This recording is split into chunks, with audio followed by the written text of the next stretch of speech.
গত শুক্রবার ইরানের পারমাণবিক স্থাপনা এবং শীর্ষ সামরিক কর্মকর্তাদের উপর নজিরবিহীন হামলা চালায় ইসরায়েল। হামলার আগে দেশটির গোয়েন্দা সংস্থা মোসাদ ইরানে অস্ত্র পাচার করে এবং সেই অস্ত্র ব্যবহার করে ইরানের প্রতিরক্ষা ব্যবস্থায় ভেতর থেকে আঘাত আনার পরিকল্পনা সাজায়। এবার ইসরায়েলের গোয়েন্দা সংস্থা মোসাদের হয়ে গুপ্তচর বৃত্তির দায়ে দোষী সাব্যস্ত হওয়া এক ব্যক্তিকে মৃত্যুদণ্ড দিয়েছে ইরান। সোমবার আধা সরকারি ফার্স সংবাদ সংস্থার বরাত দিয়ে খবর জানিয়েছে দ্য জেরুজালেম পোস্ট।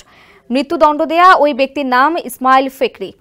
ISNA অনুসারে ডিসেম্বরে গ্রেফতার হয়েছিলেন ফেকরি। তবে সোমবার সকালে ফেকরিকে ফাঁসিতে ঝুলিয়ে হত্যা করা হয়। ইরান অভিযোগ করেছে ফেকরি 2 মোসাদ এজেন্টের সাথে যোগাযোগ রেখেছিল এবং তাদের গোয়েন্দা তথ্য সরবরাহ করেছিল। স্যান্ডেলিনা সো, রূপচর্চায় আভিজাত্য। সাম্প্রতিক সপ্তাহগুলোতে ইসরায়েলের পক্ষে গুপ্তচর বৃত্তির সাথে সম্পর্কিত এটি তৃতীয় মৃত্যুদণ্ডের ঘটনা। এদিকে ইরানে মোসাদের কথিত কর্মীদের বিরুদ্ধে তেহরানের অভিযান অব্যাহত রয়েছে। সোমবার তেহরানের ফাশাফেহ জেলা থেকে 2 জন মোসাদ এজেন্টকে গ্রেফতার করা হয়েছে বলে জানিয়েছে ইরান।